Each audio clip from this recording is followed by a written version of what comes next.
What up, people? If you didn't know, Eiyuden Chronicle 100 Heroes is releasing soon on April 23rd, and I'm really excited about it. I backed the Kickstarter 4 years ago, and after playing about 3 hours of the beta, I can't wait to finally get the full game. But unlike me, maybe you don't know much about the game or why you should care about it. Well, don't you worry, I'm here to help with that. But real quick, for all the people new to the channel, I make videos on single player games and I mostly focus on RPGs. If that type of content interests you and you end up enjoying this video, consider subscribing or just hitting the like button to help spread this video around. Now, with all of that out of the way, here are the top 5 reasons you should be excited for Eiyuden Chronicle 100 Heroes.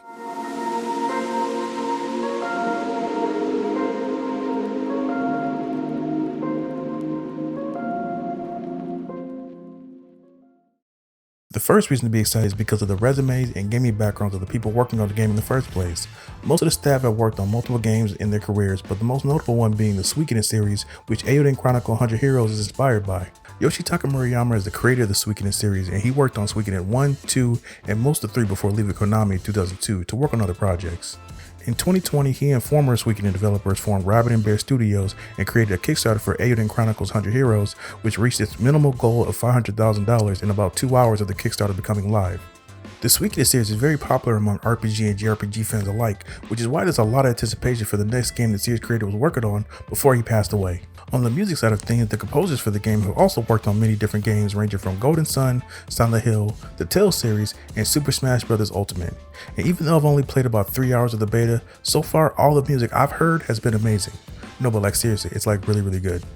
With all these talented people working on the game and soundtrack, it's no wonder why the Kickstarter was such a massive success and when JRPG fans can't wait to get their hands on it.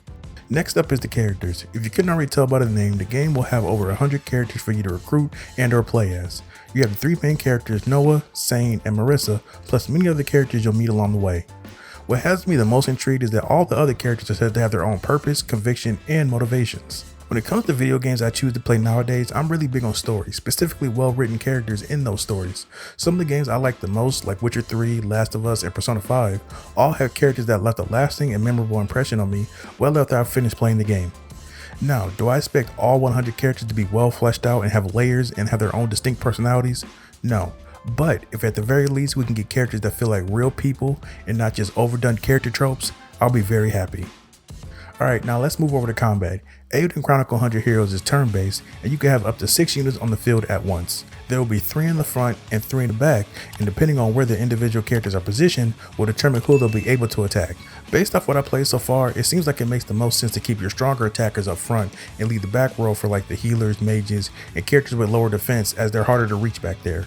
Also, all the characters have different ranges that they can hit, meaning that some of them might have a short range, so they have to be in front in order to be useful, so just keep that in mind. And while we're talking about mages, spells and abilities are utilized through runes which are placed in individual characters' lenses, and that's what allows them to use different moves. The category, rarity, and even number of runes that can be set depends on the hero's own lens. Some lenses have a dedicated rune that cannot be removed, while others can only attach runes from a certain category. There's also a mechanic that's called hero combos, which are high-powered attacks used by multiple units. Unlocking these combos requires you to strengthen the bond between the characters. Based off the gameplay and trailers released so far, it seems up to 3 people can be a part of hero combos, so it'll be cool to try and see who has combos with who and trying to unlock them all. The last gameplay element I want to talk about is what's known as War Mode. This mode is more tactical as you're controlling an army comprised of the characters you've recruited so far. The more characters you have, the stronger your army will be. If I'm being honest, this part of the gameplay doesn't really interest me that much, but maybe after playing it when the full game releases, maybe I'll like it. But for the people who are into this type of strategy game, I'm happy for you. But War Mode aside, everything I've seen so far involving the combat and overall gameplay has looked incredible, so even if you don't care about stories and games as much as me, the battle should be more than enough to keep your interest. Next up is the art style. 100 Heroes uses 2D pixel art for the characters and mixes that and puts them in a beautiful 3D world. While I'm slowly becoming less and less of a graphics snob, I'm still a work in progress. I'll always be a sucker for aesthetically pleasing game. While not pixel art, Link's Awakening was another game that I was drawn to because of the design of the world and also the characters. Since buying a Nintendo Switch about 5 years ago, my love for pixel graphic games has grown a lot. Octopath Traveler, Triangle Strategy, Katana Zero, Crosscode, and Celeste were some of my favorite games to play on the Switch, and the art style played a major part in that. It seems like a lot of games, especially RPGs, are going the pixel art route as of the past 5 or 6 years or so, and I for one am a big fan of that. The last reason to be excited is because of the main town you'll be spending a lot of your time in, which is the Alliance headquarters. Every time you recruit a character, they'll slowly help rebuild the town and add more landscape and also facilities to it. One of my favorite parts of the RPGs I play are like the main hub worlds or major towns that you spend time in, so I hope the Alliance headquarters can meet my high expectations. There's also going to be a lot of mini games to play while you unwind from the battles and the main story.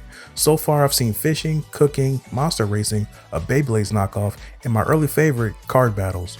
There's also supposed to be some mini games involving dueling and raising and or breeding your own little monsters. As someone who literally just got done putting in 119 hours into Final Fantasy VII Rebirth, the side content really made that game one of the best RPGs I've ever played. And if this game can even have a tenth of the mini game and side content that Rebirth had, then I'll be more than satisfied. And luckily for me, I won't have much longer to wait as Eiyuden Chronicle 100 Heroes is set to release on all platforms April 23rd. But I'm really interested to hear from you guys. Are you picking up Eiyuden Chronicle 100 Heroes? Are you already playing it? What platform are you getting it for? Let me know in the comments. If you want to see more content from me covering other RPGs, here's a playlist that you can check out. And as always, don't forget to like and subscribe to keep up with the channel. Later.